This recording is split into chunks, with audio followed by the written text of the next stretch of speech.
Okay, hi everybody. This is Daniel Karapkin speaking to you from Thornhill, Ontario, for webyeshiva.org. We are studying Maimonides' Guide for the Perplexed, Moreh Nevukhim, and we are in section 3. We're going to be starting chapter 40 today, so we can already see we're looking towards the end of the guide, but we still have quite a ways to go, but we're definitely getting close. We are in the middle of Ta'amei HaMitzvot, of the Rambam's discussion of the reasons for the mitzvot.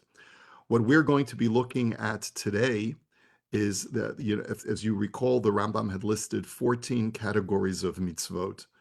The ultimate objective of each and every one of the 613 commandments is to perfect the individual.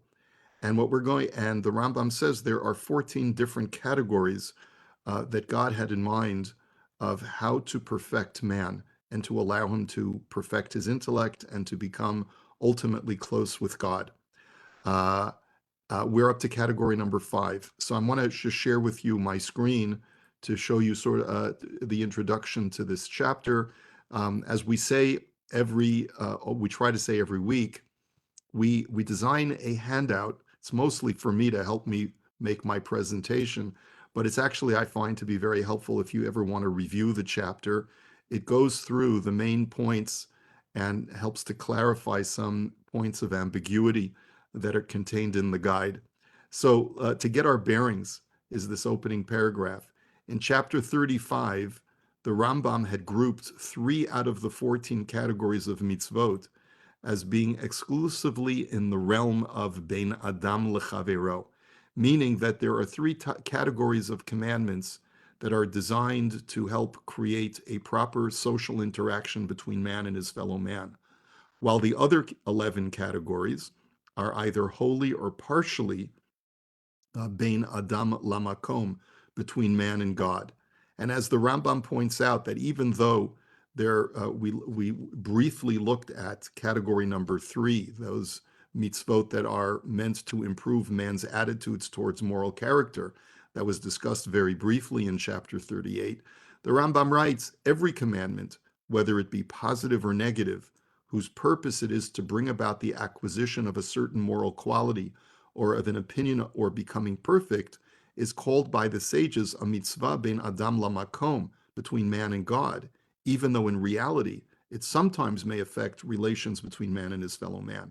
In other words, what the Rambam means by that is that there are a whole category of mitzvot. Many of the mitzvot are there to help refine my moral character. Now, you might say, well, as a result of refining my moral character, I'm going to speak more nicely to other human beings. I'm going to want to be more benevolent and caring and sensitive to other people.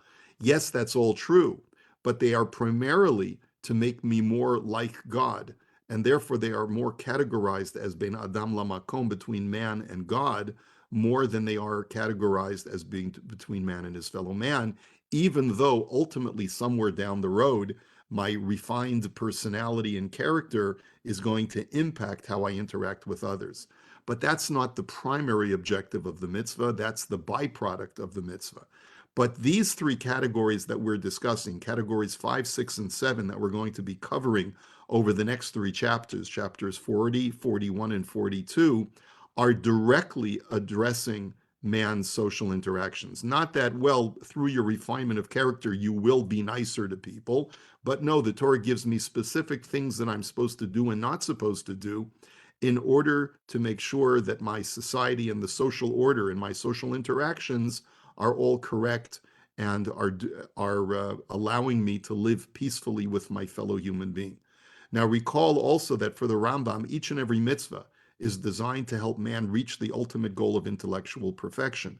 In the ensuing 3 chapters, this goal is obtained through the perfection of man's society. So categories 5, 6, and 7, we're going to start category 5 today. They are all commandments that properly structure society and make sure that the order of society is properly structured. Why? To what benefit? This allows all of mankind to live with peace, security, free from harassment and disturbance. Now, why is that important for intellectual perfection? Because if my society is awry, where there's chaos in the streets, then how can I possibly have a settled mind that will allow me to perfect my intellect and become ultimately close to God thereby? So, therefore, this is a means to a greater end. These categories that deal with properly structuring the social order within society. But they are vital nonetheless. That's why they are part of the 613 commandments. So I just want to point out that this idea that the Rambam subscribes to the concept that many of the mitzvot are designed to properly structure society and social interactions is a topic that's undertaken in a relatively new book using economic theory and using morality intersecting with economics in a new book called Maimonides and Contemporary Tort Theory, Law, Religion, Economics, and Morality. If you're interested in pursuing this, it's written by Yuval Sinai and Benjamin Shmueli, and it's published by Cambridge. It's a very interesting book, but it really, if economics is your thing, is your passion, that would be the book for you to acquire. Now, all the mitzvot, now let's get started with the chapter. All the mitzvot that fall within category 5 are discussed in one of the Rambam's 14 books in the Mishneh Torah. This is called the book of Nevukhim, which is the laws of damages, or what and the technical term is torts. This book includes the following 5 volumes, the set of halachot, and this is not contained in this chapter, but I'm just filling in some of the blanks. Hilchot Nizkei Mamon, laws of damage through one's property. Yes, Debbie, there is a whole set of tractates called Nizikin. They are comprised of Bava Kama, Bava Metzia, and Bava Batra. That's where most of these laws are culled from. So Hilchot Nizkei Mamon is the first volume in this book, or the first section of this book, laws of damage through one's property. Number 2, Hilchot Geneva, laws of theft. Number 3, Hilchot Gizela Va'aveda, laws of robbery. Robbery is different from theft. Robbery is where I confront my victim. Theft is where I do it with stealth. And loss, the mitzvah of Hashavat Aveda, returning lost items. Volume 4 is Hilchot Chovel Umazik, laws of personal injuring and damaging, meaning that it's not that my property damages, but I, in my own person, injure or damage. Number 5, Hilchot Rotzeach Ushmirat HaNefesh, laws of murder and protecting one's well-being. Okay, now the Rambam writes, all of them are concerned with putting an end to acts of injustice and with the prevention of acts causing damage. In order that great care should be taken to avoid causing damage, man is held responsible for every act causing damage deriving from his possessions or from an act of his own. Now, that's a very important line in this chapter. What the Rambam's thesis is, and that's really the subject of a lot of that modern book that I held up for you, is that there are many different modern theories of economics and social structure. The Rambam's thesis is that the reason why God gave us various mitzvot that provide penalties for a person who causes damage to others and who harms others is because this will incentivize people to avoid such behaviors. If I know that the penalty is very great for those things that I do that harm other people, I will take great measures in order to avoid doing anything that could possibly injure other people. So, Hilchot Nezikin create an incentive for man to have a properly ordered society where people will be cautious about not causing damage. This in turn will bring about a more ordered and peaceful society. If you wanted to, you could use the technical term that they use in that modern book called consequentialism, which means that the laws are designed to make sure that the outcome is going to be that through these laws, society will be properly structured, safe, secure, and peaceful.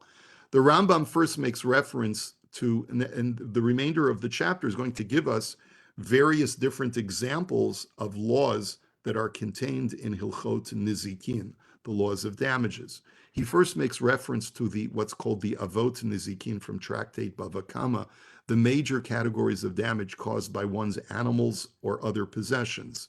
These include damage caused by one's unguarded animal. Like if I have an animal, they're not that, today it would be dogs, right? But in the ancient and medieval world, it was farm animals as well. If I have a donkey that I let to just go out and act maliciously, I have to be careful about that. Damage caused by a fire started on one's own property that is allowed to spread further and cause injury and damage to others. Uh, Thirdly, damage caused by one's digging a pit or placing something else hazardous in a public area. All the above are designed justly and incentivize an individual not to be reckless with his property.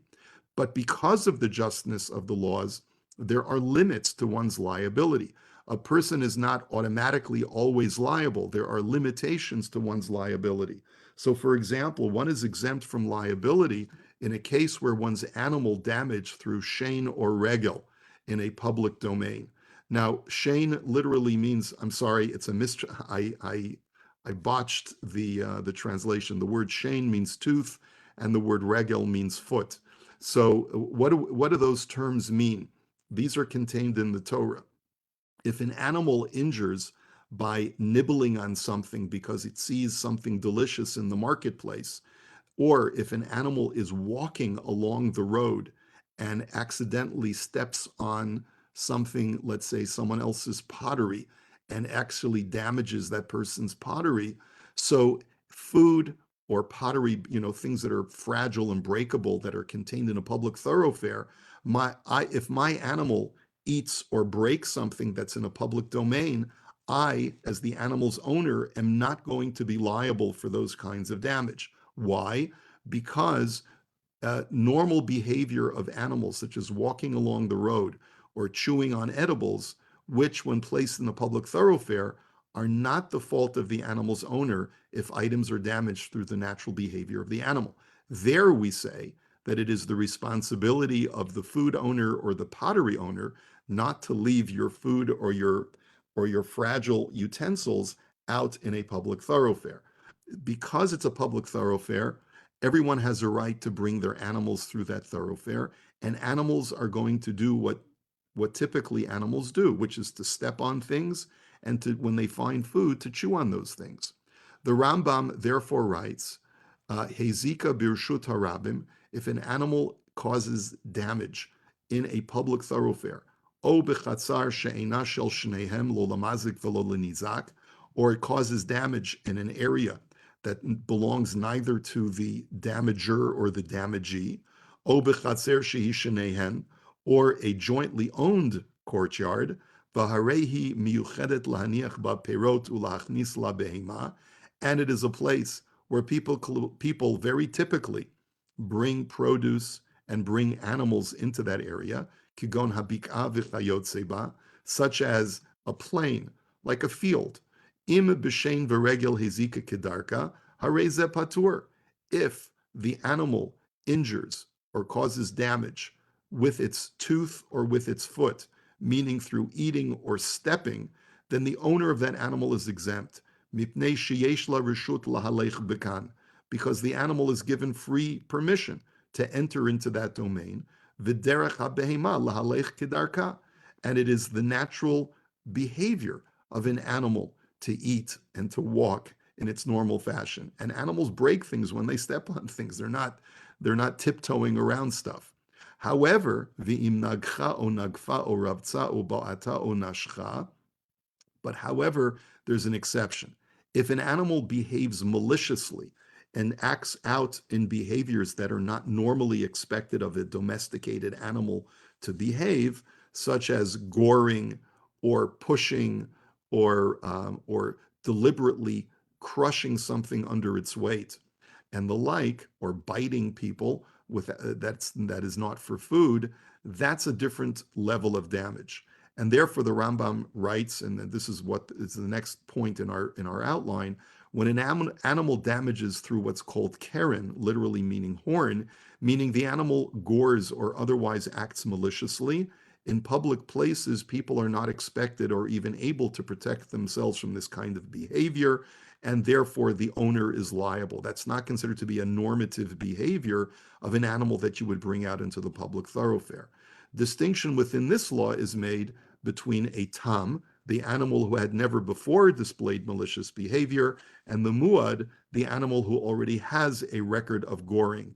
In the case of tam, the owner is only liable for half damages. Whereas in the case of the muad, where the animal already has a track record of being a malicious animal, the owner is liable for full damages. What the Rambam is demonstrating here is that there is a very wise system of damages that was instituted that is exceedingly fair and just. Okay, so I'm not liable when my animal steps on fragile pottery, but I am liable if my animal gores. And if my animal gores and it never had a record of doing that ever before, I only have to pay half damages because, in a sense, the owner should not feel that sense of liability, because how was he supposed to know that this normally docile cow was going to just pick itself up and start harming people? In a case where a slave is killed by a person's animal, now this is the next part that the Rambam writes. It seems like we're now actually going to demonstrate that this idea of assessing someone half the amount that they would normally have to pay, what's called chatzi nezek, or half damages, also has a precedent when it comes to a slave who was accidentally killed by a goring or animal, or in some other way that a person's slave is killed in a public thoroughfare. The damage valuated is at approximately half that of a free man. This is akin to the idea of half damages for the case of the tam. Because a slave is a human being, but he is also considered to be the owned property of a slave owner, therefore the Torah assesses half the damage that it would normally assess for the killing of a human being. This is evidenced by the Torah assessing 30 shekels for the death of a slave, whereas the valuation of a free man is at most 60 shekels. And this is based on something that we just read in Parshat HaShavua, Parshat Bechukotai, last Shabbat, and it's very problematic. What the Rambam writes is extremely problematic for a couple of reasons. Number one, it's problematic because the valuations that are given in the Torah are called erechin. We discussed it briefly last week, but one of the difficulties is that the Rambam writes here that the maximum that a value of a free man is from the age of 20 to 60 is 60 shekels. But that's not true. The Torah in Leviticus chapter 27 says that the maximum value of a human being, if a person wishes to donate his declared value on the slave market, he would only have to pay 50 shekels. And the Rambam is giving this as an example of how sometimes chatzi, the half damages, are assessed based on mitigating circumstances. He says the payment for the accidental death of a slave is half, therefore, of the maximum value of a human being. But that's not true. 30 is not half of 50, it's half of 60. So where does the Rambam get this number 60 from? This is a dilemma that is posed by many of the commentaries to the guide over here. Some commentaries suggest that if we look at other commentaries who try to explain rationally why the Torah assesses 30 shekels for the death of a slave, it's because that is the value that is assessed for when a woman wishes to pledge her value to the temple. Again, from this last week's parasha, Parshat Bechukotai, Leviticus 27, it says that if a woman from the age of 20 to 60, if I'm not mistaken, pledges her value is assessed at 30 shekels. And so the commentaries like Chizkuni, Bechor Shor, and Sforno all say that we assess the value of a slave that is accidentally killed to that of a woman whose value is assessed at 30 shekels. And perhaps that's what the Rambam means, is that even though the slave is male, however, his value is downgraded to that of a woman because of the fact that he's not a free man, but is rather a slave. But it's again an indication that sometimes, because there are mitigating circumstances, full damages are not assessed. Another Rav Kook has another creative answer. We're not going to go into it right now, based on a commentary called the Bahag, where sometimes 50 shekels could be upgraded to 60 shekels if you add a penalty value. But we're not going to go into that to make it into 60. But we're not going to go into that now. It's going to take us too far afield of our discussion. Most commentaries conclude that there was an error inserted in this text, and whoever wrote that the maximum value of a free man is 60 really meant to write 50. But it's still problematic, because when an animal gores and kills a free man, the assessment of the value of that person is not at 50 shekels. The assessment of that person is based upon his value, based on how we estimate who he was. Let's say he was a surgeon who was fetching $1 million a year because of the specialized surgery that he would perform, a neurosurgeon, for example. Or the example is he was a gem cutter, a diamond cutter in the ancient world that demanded a very, very high salary. So you'd have to assess what his profession was, what his age was, what his future contribution could have been had he not been killed midlife. Those are taken into account. So the value that you assess the owner of the goring animal is much higher usually than 50 shekels. Conversely, if a person was an invalid that was killed, the value assessed might be far less than 50 shekels because of his value to society and his earning power. So the point is that the Rambam's discussion of this idea of assessing the death of a slave at 30 shekels really has no similitude whatsoever to assessing damages when an animal gores and kills a free person. So it's very, very problematic. And that's what I point out in this line number 4 in the handout. We would suggest, however, that the Rambam is merely pointing to another situation where less than full damages are assessed, as in the case of half damages for the tom animal. And what all the Rambam means to tell us is that there are going to be circumstances in Jewish law where it's not clear cut that there's one party who is assessed full value of the damages. Sometimes it's a person may be a victim of circumstance where there's some level of liability, but not full liability. And the example that he gave was the chatzi nezek, half damage of an animal that gores for the first time in public. And another example is for the sort of the approximate half or compromised value of paying 30 shekels for the death of a slave, where in reality, perhaps if this person was a free human being, then the value would be assessed differently. Okay, we're going to go further because otherwise we'd get bogged down and make this the main focus of our study. The next point, the next example of a mitzvah, which is justly designed to protect society, the Torah commands to kill the animal who killed a human being. If an animal does end up goring and killing a human being, the Torah says you must kill the animal. Now, the Rambam writes the reason for this is not for the reason the heretics impute to us that we punish the animal. Oh, because an animal has no free will. An animal that gored and killed does not deserve to be killed. That's not the reason why we kill the animal. Rather, it is a punishment to the owner to teach him a lesson that he must be more careful in the future with his property. And this goes again, this speaks to the Rambam's whole thesis, underlying thesis of this chapter, is that so many of the laws of damages that the Torah places down for us in the Torah are for the sole purpose of incentivizing people to be careful with their property so that they can live peacefully and securely with others. For this reason, that the reason why we kill the animal is to incentivize the owner to make sure that he's more careful with his property. The Torah prohibits benefiting from any part of the killed animal. So once the animal is put to death, the owner can't say, well, let me take the hide at least and benefit from that. No, not at all. This is the same reason why the Torah commands to kill an animal that was used for bestiality. We penalize the owner once again for not watching his property. What we mean to say is that if a person commits a sexual crime with an animal, the Torah says, put the animal to death. It's not a punishment to the animal, it's rather a punishment to the owner. In general, the Rambam says, basically summing this idea up, people care about their property as much as they care about themselves, and sometimes they care about their property even more than themselves. And he uses the verse referring to Yosef's brothers once they are taken captives by the viceroy of Egypt, who is their brother, but they don't know it yet. They turn to each other and say, this is all a pretext. Why? To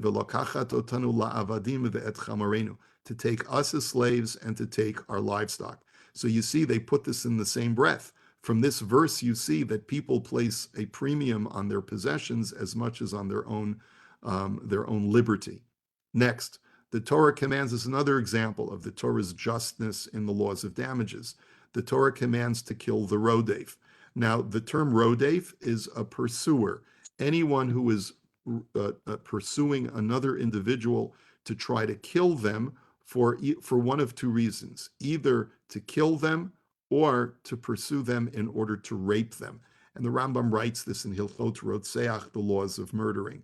This is the only time the Torah says to kill someone to prevent them from committing a crime. You'll note that there's a unique facet to this law, that the Torah says, don't take this person to Beit Din, don't arrest them, but if you see someone in the process of about to kill another person, you are deputized to take the law into your own hands and go ahead and execute that person outside of the court of law and without having to go through due process.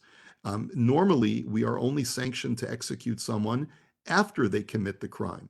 And the reason for that is because you're not, in other crimes, you're not preventing someone from harming another individual. Usually, capital cases involve a person committing an act of heresy, such as Sabbath violation or idolatry. And thus, these people, you have to wait for them to commit the egregious act before they can be executed. But in this case, you're trying to protect another human being from harm, and therefore you're permitted to take the law into your own hands. And we're not going to get into the details of rodef, but obviously if you can stop the person without applying lethal force, you're obligated to do so. You must also warn the individual in advance. Yes, that's true. But as a general rule, whatever you can do to help prevent harm to another individual, you are obligated to do, even if it means killing the rodef, killing the pursuer. Now, the next idea, the prohibition of coveting, is only committed when one actually pressures his friend to sell his item. The reason for this prohibition, the Rambam writes both here and in Hilchot Gezeilah in the Mishnah Torah, is that coveting is a slippery slope, as the sages have stated. The Rambam writes this quoting from the sages, Hata'ava mevi'a lidei chimud, v'hachimud mevi lidei gazel. That lust in general, if a person has a lustful tendency to always want to indulge in things that are gratifying in this physical realm, that will lead a person to desire other people's property. And the desire for other people's property will eventually lead to theft.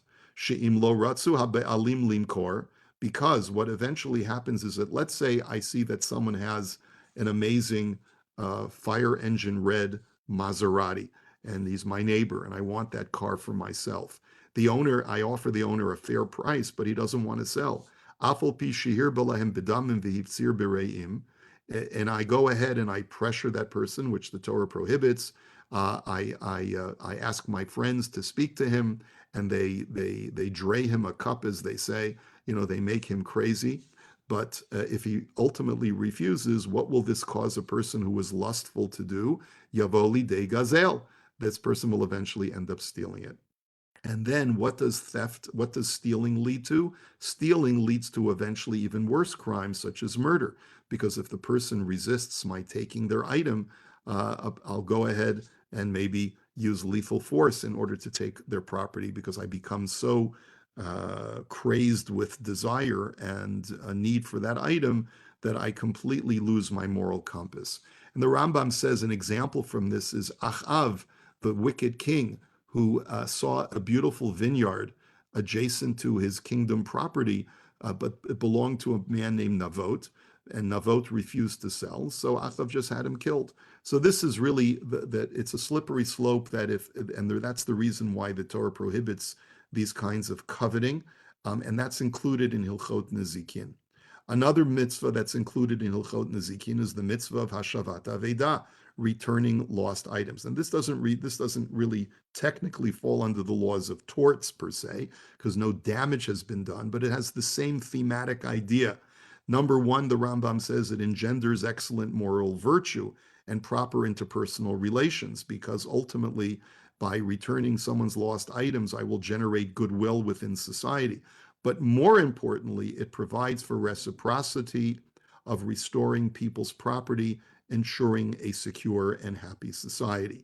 Again, thematically related to everything that we're talking about, which is that many of these mitzvot were given in order to properly structure society, giving man the peace of mind to pursue the greater endeavor, the greater objective of perfecting his intellect and becoming ultimately close with God. And the Rambam writes curiously that the mitzvah of kibud avayim, of honoring one's parents, is in the same, it falls into the same principle of reciprocity.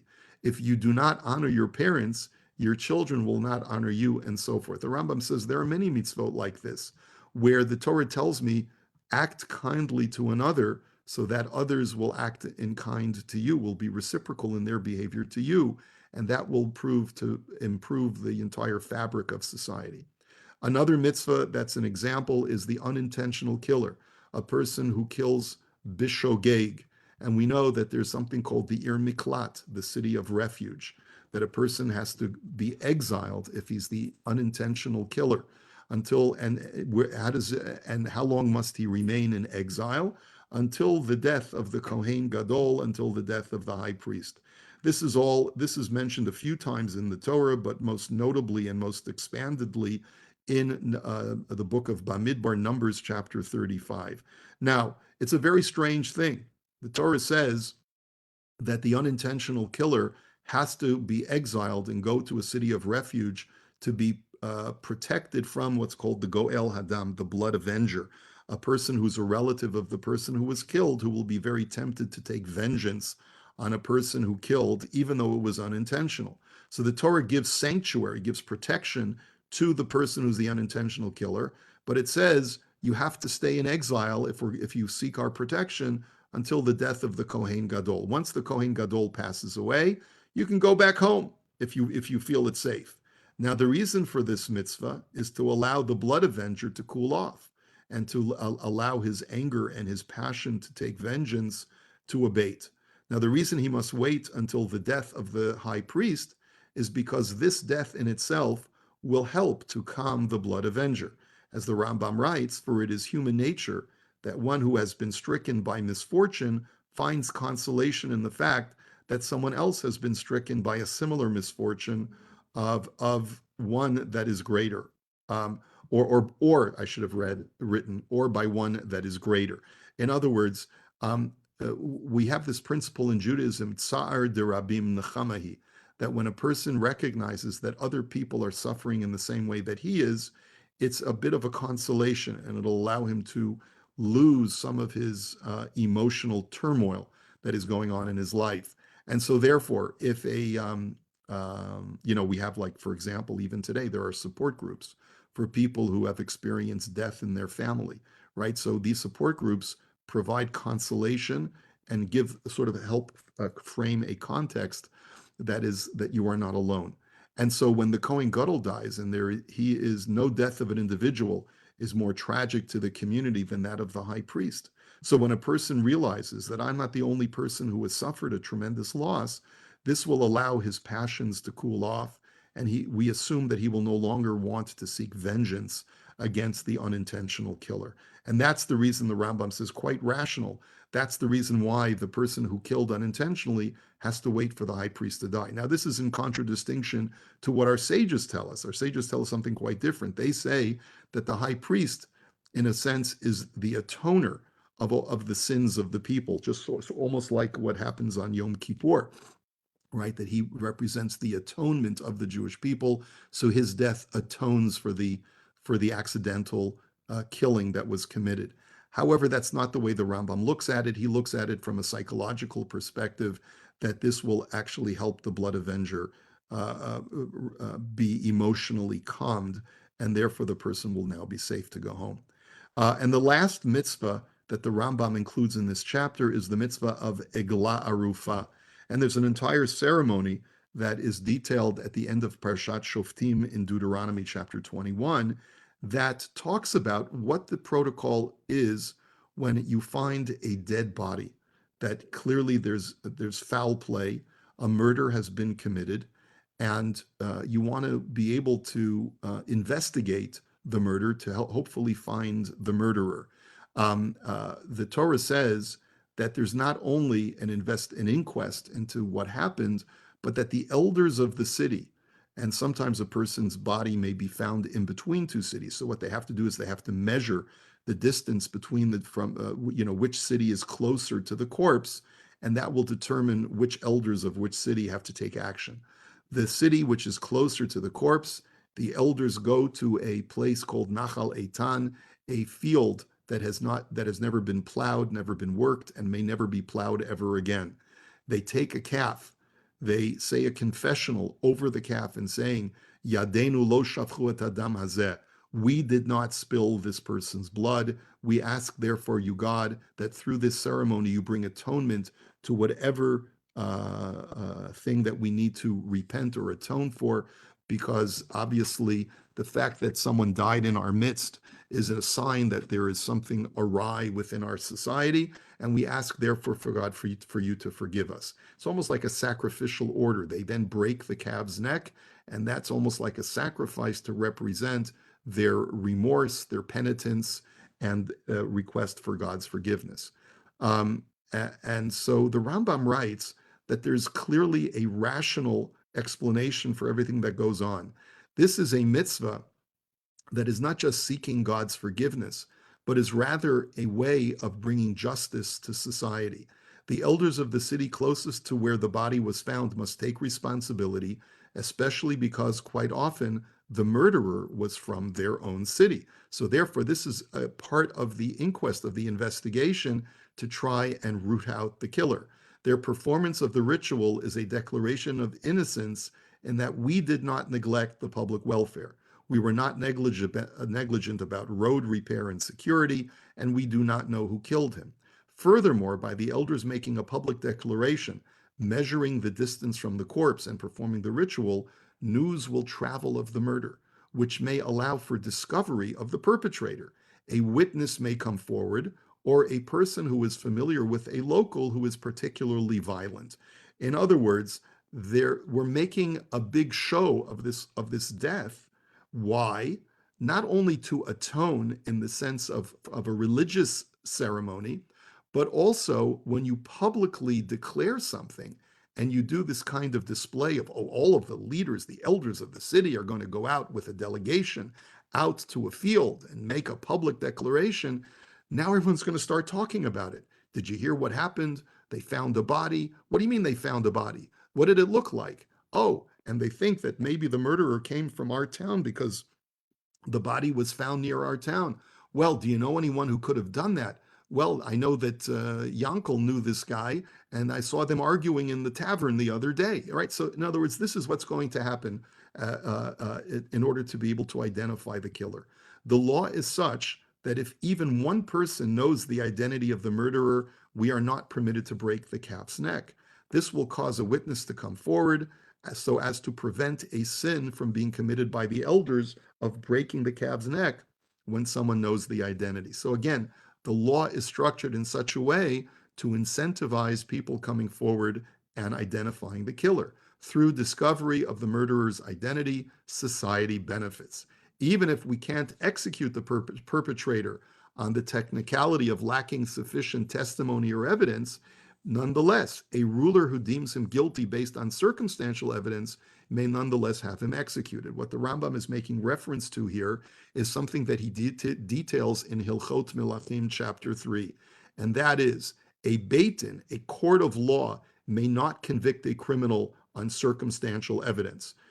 There must be human live witnesses. And by the way, by circumstantial evidence, I mean even if there's DNA evidence, even though you know that there's very, very little doubt that this person is the criminal, nonetheless, a Beit Din may not convict based upon anything other than human testimony that, yes, we saw this person committing the crime.